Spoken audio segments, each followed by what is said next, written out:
Hey everyone, and welcome back to the Deep Dive. Mhm. Today we are taking a deep dive into something that I think a lot of you can relate to, especially our academic listeners. Yeah. Perfectionism and how it really impacts our productivity. Mhm.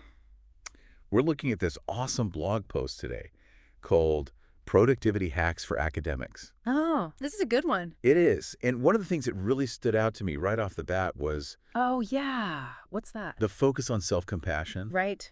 Mm. The author really emphasizes how demanding academia is. Oh, absolutely. And it's not about, you know, beating ourselves up when we Right. feel overwhelmed. Right. It's about understanding, like, okay, why are we feeling this way? Yeah, it's really important, I think, to acknowledge those feelings, especially Right. now as we're all kind of trying to figure out this, this transition back to like quote unquote pre-pandemic productivity, Right. And for a lot of people, that slower pace that they've maybe got used to during the pandemic, Oh, it's yeah. almost like a whiplash effect now. Absolutely. Trying to ramp back up. It's like relearning how to operate at a different speed. Yes. And in a system that already thrives on this, busyness competition, Oh my gosh, yes. always trying to prove that you're the busiest one. Yeah. The author nailed it with that one. I think it's so ironic because that can really distract you from, For or the- the work that you're actually passionate about. It's Exactly. work that really drives your, academic pursuits. Absolutely. Yes. And that's where I think this idea of, big rocks comes in. Yes. Instead of getting swept away in this current of like the never-ending to-do list. Yes. The author is urging us to think about, okay, Mm-hmm. what are those big rocks? The high impact. The high-impact things Yeah. that actually move our academic careers forward. Exactly. And, those are the things that are going to help you achieve your long-term goals. Exactly. So things like, publishing that research paper, securing that grant, mentoring your students. Yes. Those are the big rocks that we should be tackling first. Absolutely. And it's about, It's crucial, I think, for both productivity and well-being. It's about feeling that sense of progress. yeah, Not just that you've been busy. not just busyness. Yeah. And I love how the author talks about flipping the to-do list. Oh, yeah. So instead of having these big rocks Yeah. like buried at the bottom, Uh-huh. they take center stage. Front and center. Front and center. And Yeah, and breaking those big rocks down into smaller chunks makes them a lot less daunting, too. Oh, absolutely. Yeah. Yeah. It's much easier to think about, like, writing chapter 1 Right. of your book than the entire book. Yeah, it's like you're building momentum. Exactly. Step by step. Yeah. But I have to ask, Yeah. how do we deal with all those smaller tasks? Right. Like the emails, the admin work, all that stuff Yeah. that just seems to pile up Yeah, that's the question. overnight. Like how? That's where this concept of power hours comes in. Power hours. Yeah. Okay, power hours. Yeah. I'm intrigued. Tell me more. Well, it's not as intense as it sounds. Okay. The idea is that, you pick a block of time, maybe an hour or so every week, Okay. and you use that time to just power through all of those, smaller logistical tasks Oh. that can really just, clog up our mental bandwidth. Oh, yeah. Think of it as this just really focused burst of administrative energy. Oh, so instead of letting those smaller tasks, eat away at us throughout the week, Yes. we're containing them. Exactly, containing. Okay. Yeah. And that really frees up our minds. Yes, it's decluttering Yes. for those big rocks. Yeah, for that deeper work. Exactly. Now, the cool thing is you can use this for more than just, the administrative stuff, Oh, absolutely. like you're saying, right? Yeah, you can use it for any task Okay. that you've just been kind of putting off, Yeah. even if you're not going to do it perfectly. Just get it done. So it's almost like giving ourselves permission to just get it done. Yes. Not get caught in that, perfectionism trap. Exactly. I love that. And that's, I think, especially true in academia, where Yeah. we're so used to Yeah. revising and refining and, Oh, yeah, just like it. it never ends. It never ends. But sometimes done is better than perfect. Yes.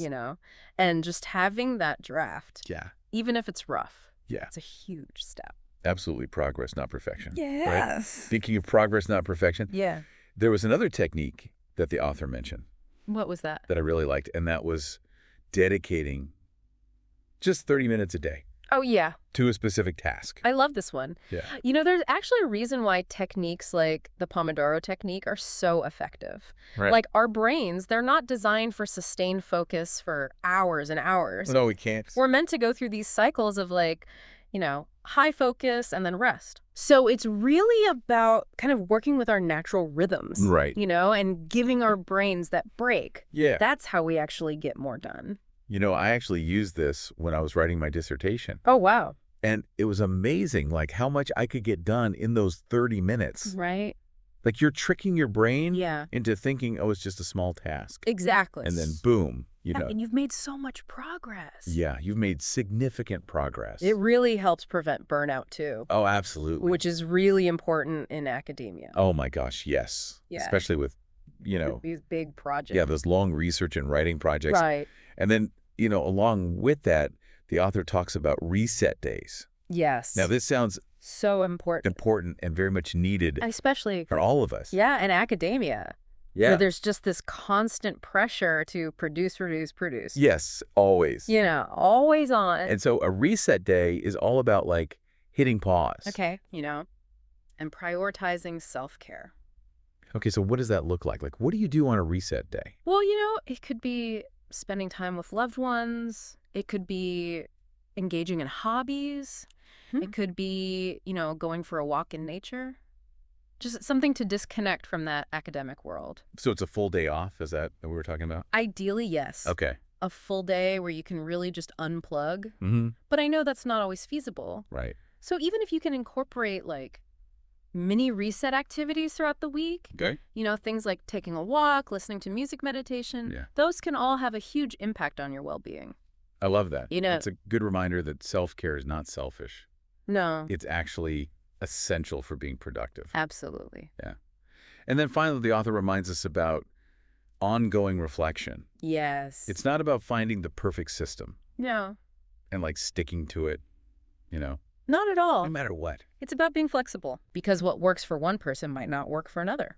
Exactly. Okay. So it's about regularly checking in with ourselves Yes. and saying, okay, How am I doing? how am I doing? What's working? What's not? Right, and being honest with yourself about that. Yeah. Because, we change. Yeah. Our needs change. Yeah. So what worked for us, during one phase of our academic journey Mm-hmm. may not work in another. Exactly, and that's okay. It really sounds like, there's no one-size-fits-all approach No, not when it comes to, dealing with perfectionism and Mm-hmm. boosting productivity in academia. It's really a journey of self-discovery, I think. Absolutely. And I think this blog post gave us some great tools to, Yeah. navigate that journey. For sure. We talked about prioritizing those big rocks, Yes. embracing imperfection, giving ourselves permission to, rest and recharge.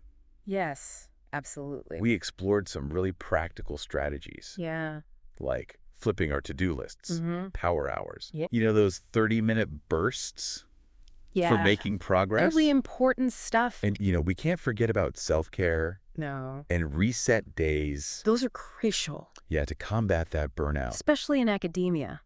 Oh, yeah, We need those breaks we do. to really be able to do our best work. Absolutely. And I think it's a great reminder that productivity isn't about, pushing ourselves to the limit. It's about sustainability. Yes, Finding a rhythm that actually works for you, absolutely. both mentally and physically. That's so important. And, for any of our listeners out there who are looking for new opportunities in higher ed, Yes. don't forget to check out academic.jobs.com. It's a great resource. Yeah, it's an awesome resource for connecting with potential employers. Lots of great jobs out there. So as we wrap up this deep dive Yeah. into productivity hacks for academics, Mm. I'm curious, like, what's one thing that stands out to you Oh, that's a good question. from, everything we've talked about? Yeah. What's that one crucial element? For academics struggling with perfectionism, I would have to say it's self-awareness. Oh, wow. Yeah, like recognizing those patterns, Mm-hmm. understanding what really motivates you, Yeah, and being honest with yourself about what's working and what's not. I love that. That's the foundation. Self-awareness is the foundation. Yes, I love it. And then from there, we can experiment exactly. with all these great strategies that we talked about. Yes, find what works for you. Find what works for us Yeah. and create a system that supports, not just our productivity, Yes. but also our well-being. Absolutely. Well, thank you so much for joining us on this deep dive into taming the perfectionism beast. It's been fun. Remember, you're not alone in this journey, and you have all the tools that you need You do. to create a more fulfilling academic experience. You got this.